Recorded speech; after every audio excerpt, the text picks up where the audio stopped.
रमेश बहुत परेशान था। उसे समझ में नहीं आ रहा था कि वो इस परिस्थिति से कैसे निपटे। वो अपनी माँ को बहुत चाहता था, किंतु उसकी पत्नी और बच्चे उसकी माँ से बहुत दूर भागते थे, क्योंकि उसकी माँ की एक आंख नहीं थी, साथ ही उसकी कमर भी 90 अंश पर झुकी थी। वैसे वह अपना काम सब खुद कर लेती है, किंतु फिर भी वो उसकी पत्नी और बच्चों के लिए हमेशा खटकती है। दादी, आप ऊपर के कमरे में जाओ, मेरे दोस्त आ रहे हैं, रमेश के बेटे अखिल ने बड़े बेरुखी से कहा। पर बेटा, मैं तो यहाँ बहुत दूर बैठी हूँ, रमेश की माँ ने बहुत प्यार से कहा। नहीं, आप उनके सामने मत रहो, वो चिढ़ाते हैं, अखिल ने जोर से डांटते हुए कहा। क्या हुआ अखिल, क्यों चिल्ला रहे हो? रमेश की पत्नी कामनी ने किचन से आवाज लगाई। देखो ना दादी माँ, ये दादी यहीं ड्राइंग रूम में बैठी है और मेरे दोस्त आ रहे हैं, अखिल ने शिकायत भरे लहजे में कहा। माँ जी, आप ऊपर चली जाओ, क्यों हम लोगों को लजवाती हो? कामनी ने बेटे का पक्ष लेते हुए कहा। बेचारी सरस्वती चुपचाप उठकर जीने के सहारे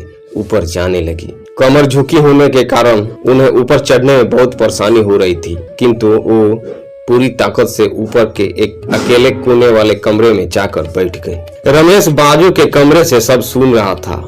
उसे कष्ट हो रहा था कि उसकी माँ को अपमानित होना पड़ रहा है, किंतु वो असहाय था। अगर वो कुछ कहता है तो पत्नी और बच्चे उसका विरोध करने लगते हैं। दूसरे उनके तर्क भी सही लगते हैं, क्योंकि वो एक प्रशासनिक अधिकारी था। उसका सामाजिक स्तर बहुत ऊंचा था। उसकी ससुराल भी एक उच्च घराने में थी, अतः वह चुपचाप इस तरह हर दिन अपनी माँ को अपमानित होते देखता रहता था। रात को रमेश की पत्नी ने कहा, देखो जी, अब कुछ करो। कल कलेक्टर साहब की पत्नी आई थी। माँ जी अपनी देसी धूम धारा में उनसे मिली, बताते हुए ये कि मुझे बहुत शर्म आ रही थी, बताते हुए कि ये मेरी सास है। मैंने कह दिया कि दूर की रिश्तेदार है, इलाज कराने आई है। रमेश को रोना आ गया, किंतु फिर भी वह चुप रहा। उसे समझ में नहीं आ रहा था कि वो क्या करे। अपने बेटे की मन की स्थिति को सरस्वती अच्छी तरह से जानती थी और बेटे को कोई कष्ट न हो, इसलिए वो हर बात को चुपचाप सह लेती थी। रमेश बहुत उदास रहने लगा। एक तरफ परिवार और सामाजिक स्तर पर जीने की प्रतिबद्धता थी, तो दूसरी ओर माँ। आखिर माँ से अपने बेटे की यह हालत देखी नहीं गई। एक दिन उसने अपने बेटे से कहा, रमेश, बहुत दिन हो गए हैं, मैं अपने गांव जाना चाहती हूँ, मुझे वहाँ पहुँचा दो, मेरा यहाँ मन नहीं लग रहा। किंतु माँ, वहाँ तो कोई नहीं है, तुम्हारी देखभाल कौन करेगा? रमेश ने आश्चर्य से पूछा। अरे सब गांव वाले तो हैं, और वो तुम्हारे मामा जी तो उसी गांव में रह, और फिर हम सारी व्यवस्थाएं कर आएंगे ना। कामनी को तो जैसे मन की मुराद मिल गई। हाँ बेटा, बहुत सही कह रही है, सरस्वती ने लंबी सांस लेते हुए कहा। रमेश जानता था कि गांव में माँ की देखभाल करने वाला कोई नहीं है, किंतु अपनी पत्नी की जीत के कारण वह अपनी माँ को गांव छोड़ने पर विवश हो गया। माँ को गांव छोड़कर आते वक्त उसे रोना आ रहा तथा अपनी बेबसी पर गुस्सा भी आ रहा था, किंतु परिवार, पत्नी और समाज ने उसके इन मनोभावों को दबा दिया और वो सुकून सा महसूस करने लगा।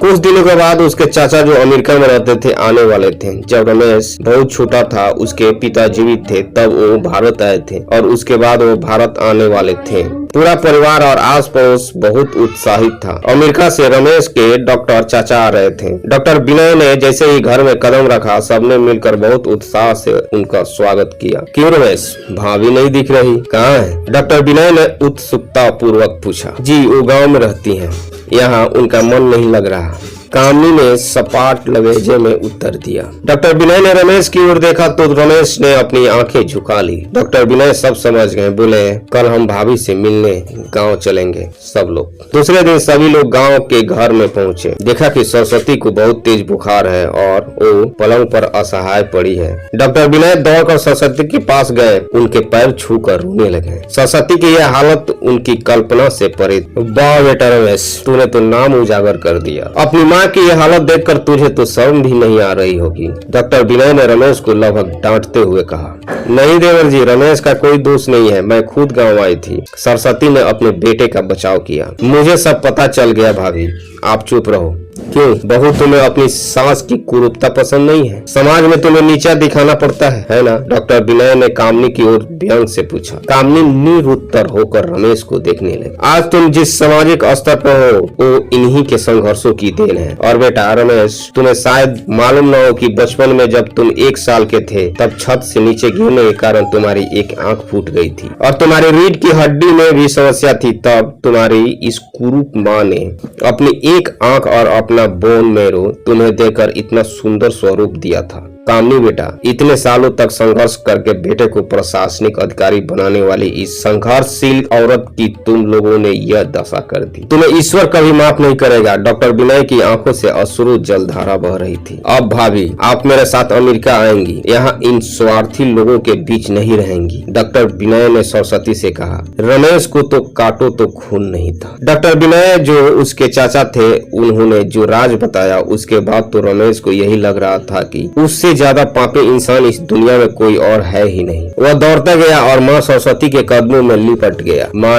मेरा अपराध अक्षम्य है। मैं जानबूझकर चुप्पी साधे रहा, आपका अपमान करवाता रहा। अब सिर्फ आप ही उस घर में मेरे साथ रहेंगी और कोई नहीं। रमेश ने अग्नय दृष्टि से अपनी पत्नी और बच्चों को देखा। कामनी को भी बहुत पछतावा हो रहा था, किंतु उसकी हिम्मत नहीं हो रही थी कि वो सरस्वती से आंख मिलाए। सरस्वती ने कामनी की मन स्थिति को समझकर उसको पुचकारते हुए अपने पास बुलाया और विमल को डांटते हुए, खबरदार, जो मेरी बहू को मुझसे अलग करने की कोशिश की तो तुझे ही घर से बाहर निकाल दूंगी। कामनी और बच्चों ने सरस्वती के पैर पड़ते हुए अपने व्यवहार पर माफी मांगी और माँ के हृदय ने सबको माफ कर दिया।